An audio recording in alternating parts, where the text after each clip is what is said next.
Seborin hair tonic untuk lebatkan semula rambut yang dah jarang. Biasalah umur dah lebih 40 macam ni lah.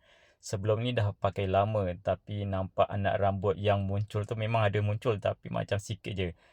Bahan aktif dalam seborin hair tonic ni ada macam-macam. Yang saya pakai ni bahan aktif semula jadinya adalah daripada Halia. Mungkin lepas ni nak kena tukar lah pakai yang bahan aktifnya adalah daripada bawang pula.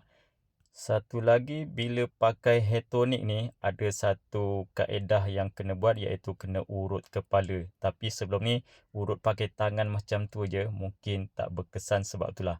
Sekarang saya ada kom guasa untuk buat urutan ni. Urutan dengan kom guasa ni lebih rasa kuat di kulit kepala. Jadi saya harap dengan menggunakan kom guasa ni akan jadi lebih berkesan lah. Siapa nak kom guasa ni dapatkan di beg kuning. Baju yang saya pakai ni pun ada juga saya jual. Boleh dapatkan klik link di bio.